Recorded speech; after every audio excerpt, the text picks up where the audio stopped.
MKUltra publicly. Why MKUltra was shut down officially. In 1973, CIA Director Richard Helms ordered the destruction of all MKUltra documents. Why? Because Watergate was happening and he feared MKUltra would be exposed next. Most files were shredded, financial records survived by accident, making MKUltra one of the most documented, non-existent programs in history. Governments can run massive programs completely in secret. Ethics can be ignored if national security is cited. Psychological manipulation can be industrial scale. Data can be destroyed to hide wrongdoing.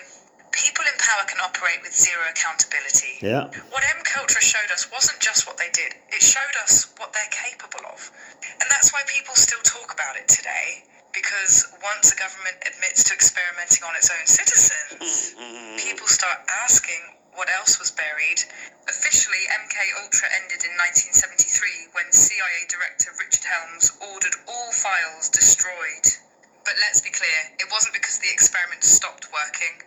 It was because they worked too well. The Church Committee and Rockefeller Commission didn't even happen until 2 years later, in 1975. By that point, the infrastructure was already buried, renamed and redirected. And that's exactly what happened. After MKUltra, a replacement program called MKSearch was quietly launched. Its goal to perfect what MKUltra began: behavior modification, memory erasure, remote influence, truth extraction.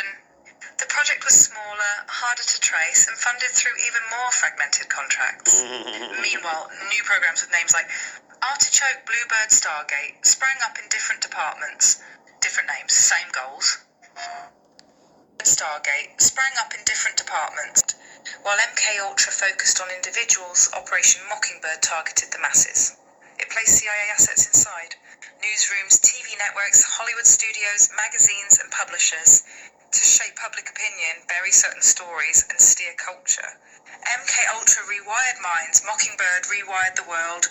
If you see, I forgot the channel, but if you see John Kiriakou, but his last name I can remember because it sounds like someone that, but it's not the same family, I don't think.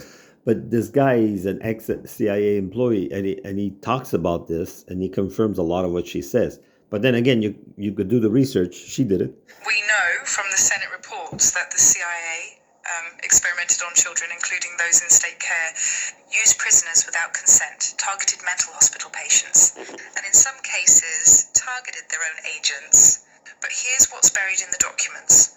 Many of those experiments were racially coded. Institutions with higher Black, Indigenous or immigrant populations were used more often. This wasn't just unethical, it was targeted. Yes, LSD was central to MKUltra, but not because they thought it would be a fun psychedelic. They believed it could shatter ego boundaries, dissolve personal identity, open subconscious pathways for suggestion, implant trauma that could be manipulated later. It was used alongside isolation hypnosis, electroshock and sensory deprivation.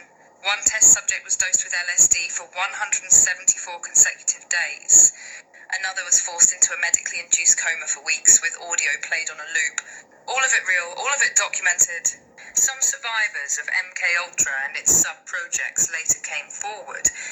Many shared eerily similar symptoms: memory loss, dissociation, fragmented identities, flashbacks to medical labs, strange dreams of rooms with lights and masks. In 1995, President Bill Clinton issued a formal apology for unethical government experiments, including mind control tests, but refused to pursue criminal charges. The excuse? It was a different time. So did they really stop? No, they just stopped telling you about it.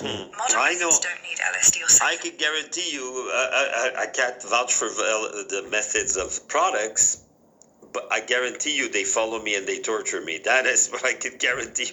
And there is no logical reason for it, just because they don't like that I stood up to them. That's basically it. They don't need much excuse, the government, to punish people. Now they use algorithms, subliminal programming, targeted trauma. Targeted trauma, that's mine. Targeted the harassment, the products that make me ill. Trauma.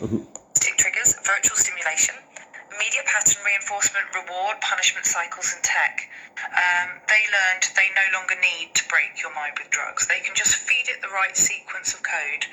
They told you MKUltra ended. They told you it was a mistake. They told you it was another time. But the files still exist, the victims still remember, and the methods still evolve. So if you think the program stopped, maybe that's proof it worked. MK Ultra is just the umbrella. What hides beneath it is more disturbing. MK Delta. This was the covert field application arm of MK Ultra, used overseas. While MK Ultra experimented in the lab, MK Delta deployed techniques in the real world, often on foreign diplomats, political prisoners, and uncooperative assets. Techniques included covert LSD dosing in enemy populations, enhanced interrogation, disruption of memory and sleep cycles, chemical sabotage to break mental stability. MK Naomi partnered with the US Army to develop biological weapons and toxins for targeted mind destruction.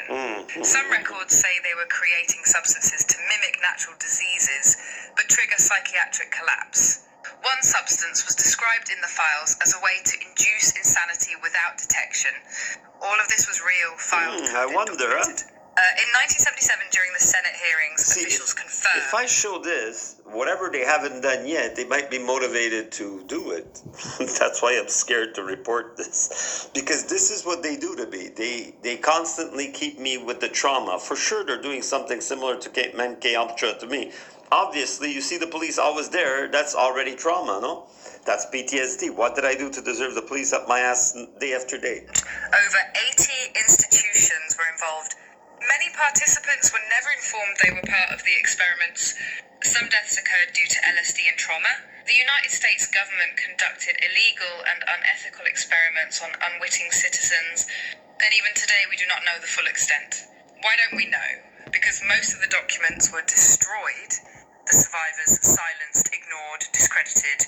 Who really paid for it? MK Ultra was funded through fake foundations, shell corporations, front charities, university research grants, taxpayer dollars. McGill. One such front was the Society for the Investigation of Human Ecology, a fake charity used to launder money into universities like Harvard, Stanford, and Columbia. That means your grandparents' taxes may have unknown. You could include the Allen Memorial there if you see the Fifth Estate. And you see, she did even more complete research. We live in Montreal, so that's why we saw it on the Fifth Estate. So, it's hard to explain, but she does talk about it in a few seconds. That was a weird coincidence, and I said, "Oh, maybe she didn't mention the Allen Memorial. Check this out."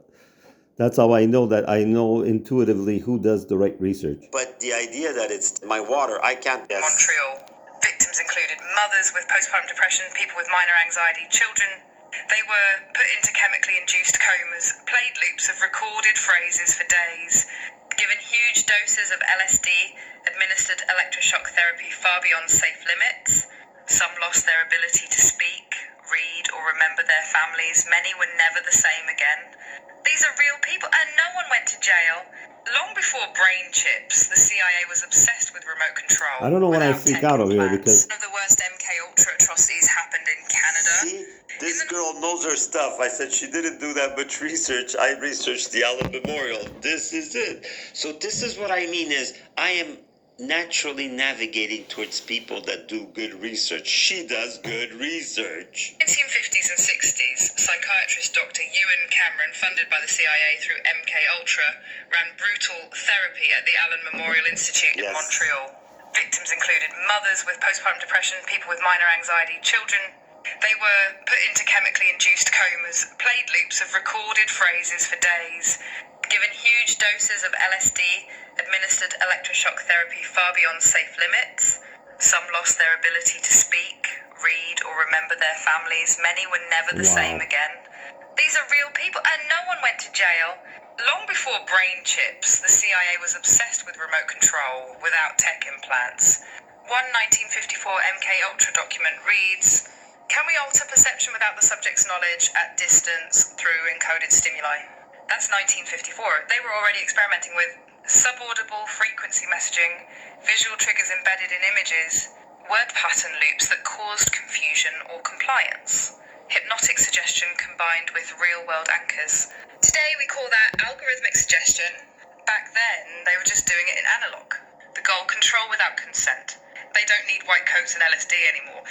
They have social media algorithmic loops, trauma cycles in entertainment, mass spectacle and crisis overload, hyper-normalized programming through influencer marketing, Your attention span collapse, that was designed.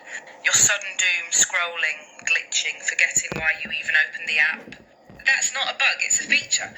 They took what they learned and turned it into a self-administered control system. We've been told to forget MK Ultra. They said it was the past, a dark mistake, an embarrassing chapter. But the programs never stopped, they just changed costume. From the padded cell to the phone screen, from the white room to the feed. From the handler with a clipboard to the algorithm with your history. So before you say it's over, ask yourself, are you thinking your thoughts or the ones they planted? Monarch was never officially acknowledged, but it shows up in survivor testimony again and again. It's the next phase of MK Ultra, the trauma-based system designed to fracture the mind and create programmable personas called alters. The method induce extreme trauma, dissociate the core identity, embed commands into the fragmented alter, train them to perform on cue, and bury it so deep they'll never know it's there. It's not science fiction, it's what victims across decades describe in chilling detail.